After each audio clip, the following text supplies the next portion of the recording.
Ketetapan raja pemimpin bisa saja berubah kalau bertentangan dengan hukum adat. Hukum adat bisa saja berubah kalau ada DPR yang menghendaki. Kemudian ketetapan DPR bisa saja berubah kalau rakyat yang menghendaki Tomaiga. Pada pagi hari ini luar biasanya saya tahu persis beliau punya warung kopi namanya Songkoreca, tetapi kegiatan ini dilaksanakan di Warkop Dokter. Ada hal yang menarik Bapak Ibu sekalian pada pagi hari ini. Mengapa kemudian Warkop Dokter menjadi satu brand di Sulawesi Selatan yang cukup memukau pecinta kopi?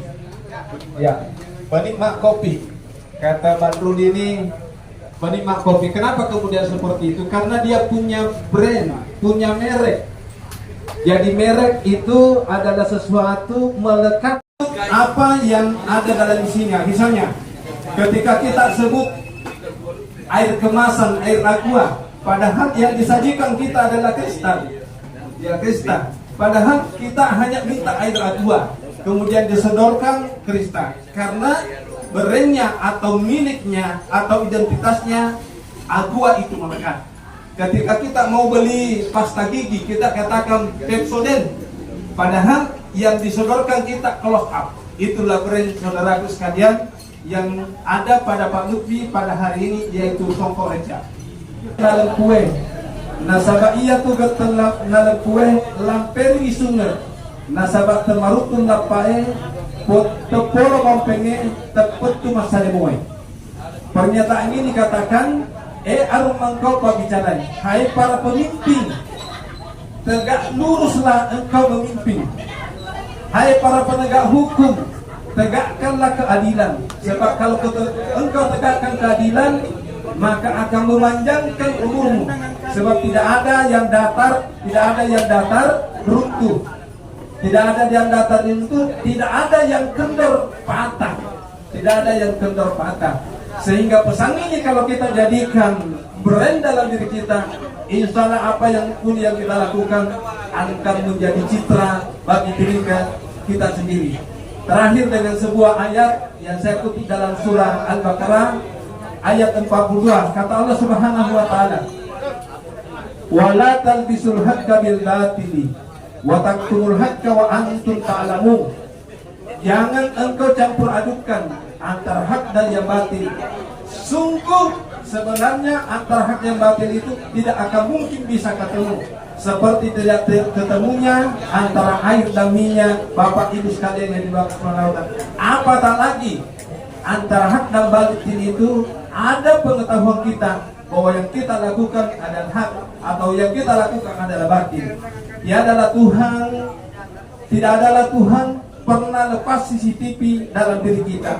CCTV yang ada dalam warkop ini yang mampu dilihat yang ada di depannya saja. Tapi CCTV-nya Allah Subhanahu wa taala, inni a'lamu, kata Allah, saya mengetahui semuanya yang gaib dan nyata. Jadi kita ini tidak perlu mengatakan bahwa saya baik. Kita ini tidak perlu mengatakan bahwa orang lain baik. CCTV Allah Subhanahu wa taala tidak pernah bohong Bapak Ibu yang dimuliakan Allah Subhanahu wa taala. Saya kira ini pengantar dari saya seperti yang diamanatkan untuk mengantar pertemuan menyerap aspirasi anggota DPR Kabupaten Pangkep yang hadir dalam kapasitas saya sebagai anggota DPR untuk bisa lebih dekat dengan masyarakat yang memilih saya. Bapak-bapak, ibu-ibu yang saya hormati, pada hari ini alhamdulillah hadir mantan bupati kita dua periode, Pak Samsudin Hamid. Hadir juga Pak Wakil Bupati Pak Rahman, mantan Wakil Bupati, dan alhamdulillah hadir Pak Wakil Bupati kita Pak Sahiban. Dan alhamdulillah hari ini juga hadir Haja Adi Nirawati ya, yang kemarin berjuang bersama-sama saya di Pilkada. Alhamdulillah belum sempat menang. Yang saya hormati teman-teman, 22 November tahun 2023, dan kalau kita hitung sudah 2 bulan lebih. Dan alhamdulillah di DPR saya ditempatkan di Komisi 2. Komisi 2 yang membidangi Dinas Kesehatan, Dinas Pertanian, Dinas Perikanan, Dinas Perindak, BUMD, PDAM, Perumda, dan BPR. Dan kami juga telah mengikuti beberapa rapat, sidang-sidang di DPR.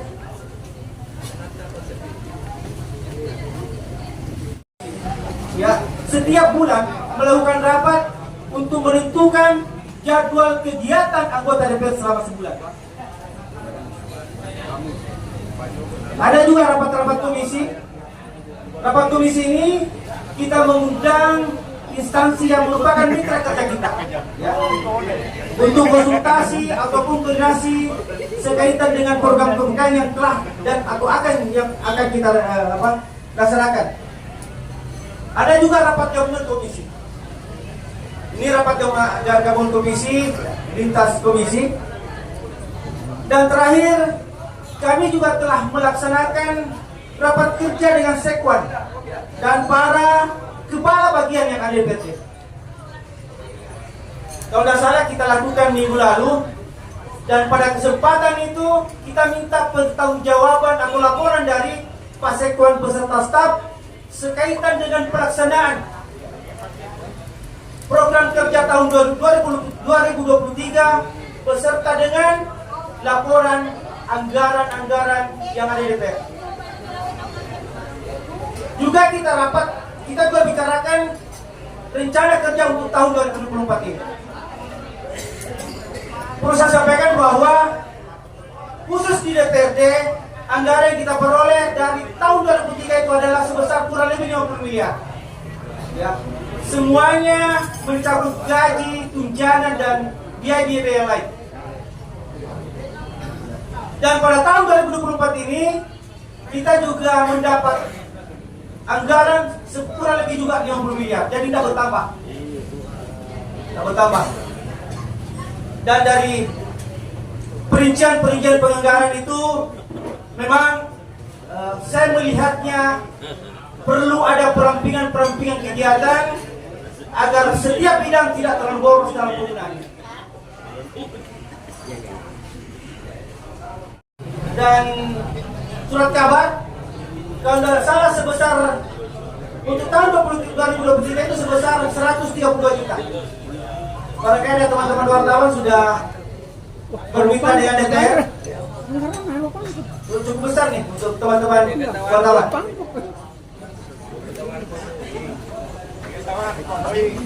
Selain itu kami juga sudah menerima aspirasi. Yang pertama menerima aspirasi dari mahasiswa perihal pengelolaan rumah sakit.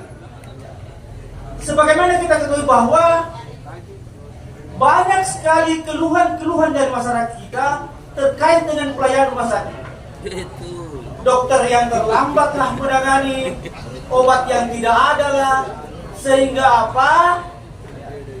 Masyarakat yang seharusnya cepat ditangani itu lambat ditangani. Untuk ada Dinda Taju ini, mana Dinda Taju? Berdiri dulu Dinda Taju. Agar mereka cepat terlayani.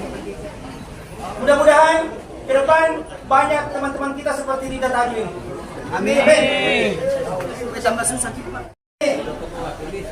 Menurut penyampaian para pedagang bahwa pasar Palampang ini itu sangat semraut. Baik dari segi parkir, penataan pedagang, dan khususnya adalah sampah. Ini memang ya kalau kita lihat ke pasar, aduh, gak mati. Ini juga menjadi pekerjaan kita, insya Allah depan untuk kita bisa ambil solusinya. Selanjutnya kami juga telah menerima aspirasi dari DPR, ya, karyawan DPR yang mempersoalkan adanya gaji mereka yang dipotong. setelah kita dengarkan penjelasan dari Dirut PPR, ternyata memang ada kebijakan Pak Direktur pemotongan gaji sekaitan dengan kurangnya pendapatan di BPR. Oleh karena itu kami dari pihak memaklumi, karena apa Pak? Kita lihat hampir di semua perusahaan daerah ini itu banyak sekali karyawannya. Ada honornya, ada PPh-nya dan sebagainya. Sehingga apa menjadi beban perusahaan tersebut dalam hal memberikan gaji setiap bulan. Pasar Raya Jakarta. Kita lakukan kunjungan kerja ke sana ini dalam rangka mencari perbandingan ya, pengelolaan pasar yang terbaik. Dan memang kita lihat pasar Jakarta itu dikelola oleh perusahaan daerahnya. Baik parkirnya, kesemuanya lah. Tidak seperti kita di Pangkep ini, parkirnya ditangani Dinas Perhubungan, ya. Retribusinya ditangani Dinas Perdagangan, ya. Kebersihannya ditangani oleh Dinas Lingkungan Hidup. Oleh karena itu ke depan insya Allah kita berencana agar pasar ini kita bisa bentuk perusahaan daerah PD Pasar Retasi yang bisa menangani keseluruhan. Ini cerdas ini. Kita tahu bahwa Kota Majapahit ini merupakan kota niaga ya, di Sulawesi Selatan ini, walaupun wilayahnya kecil, tetapi merupakan daerah persinggahan atau daerah perdagangan di Sulawesi Selatan ini. Misalnya kita tanya bagaimana mereka bisa menekan inflasi daerah. Kita tahu bahwa ketika musim hujan, kadang harga-harga itu naik, khususnya lombok, tomat, dan sebagainya. Karena lombok dan tomat itu sangat bergantung kepada musim. Kalau musim hujan, pasti susah lombok, atau cabai, atau tomat. Dan Kota Parepare itu mengambil langkah-langkah untuk menekan inflasi dengan cara Dinas Perdagangan terjun langsung menangani barang-barang yang langka, misalnya mendatangkan tomat dari mereka, mendatangkan lombok dari Singapura dan sebagainya. Sekaitan dengan adanya peraturan Presiden nomor 53 ya, yang membahas langsung perihal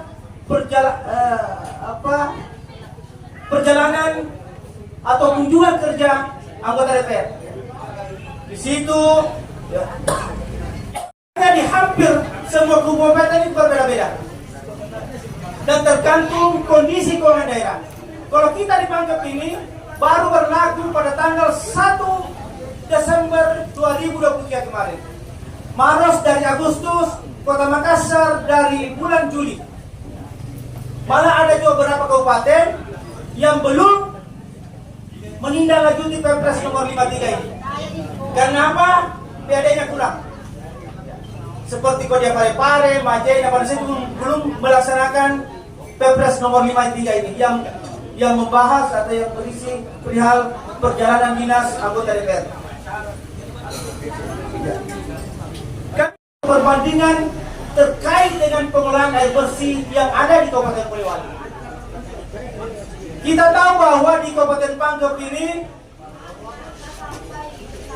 ketika musim kering ya, masyarakat kita di pesisir ini sangat kesulitan air bersih. Di mana satu tangki air dia beli itu 100.000 per tangki. Ya kan? Dan ini berlangsung lama. Paling tidak 4-5 bulan mereka beli air. Itu karena apa? Pangkep ini belum memiliki instalasi pengolahan air bersih. Belum memiliki IPA. Seperti Kota Makassar contoh, ya.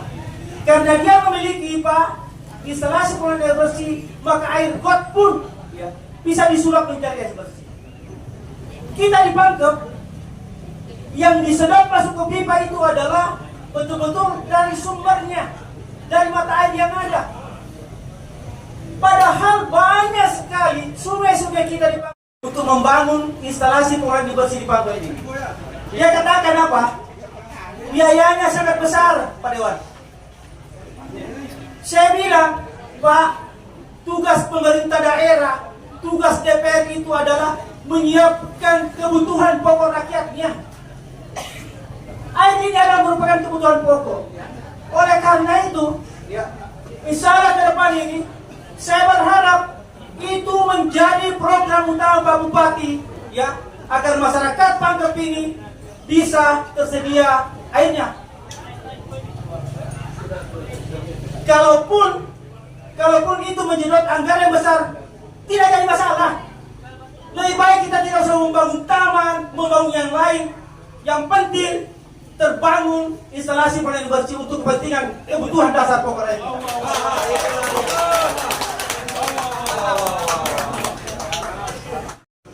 PDAM-nya itu sudah dikelola secara profesional. Ini sumpah ini, masa kita kalah? Di sana sama dengan listrik, pakai token apa? Tokennya, token ini. Token. Jadi kalau masyarakat ya habis tokennya, airnya tidak mengalir. Itu. Luar biasa. Padahal apa? Instalasinya itu hanya juga 1,5 juta per saat, hanya satu. Kenapa kita tidak mau beli? Kan? Di sana juga sudah dibangun instalasi pengelolaan air bersih. Kenapa Pangkep tidak bisa? Nah ini barangkali dengan adanya kunjungan kerja seperti ini, insya Allah kita bisa memberikan masukan kepada Pak Bupati agar ke depan ini bisa menjadi prioritas karena ini menjadi kebutuhan pokok rakyat kita.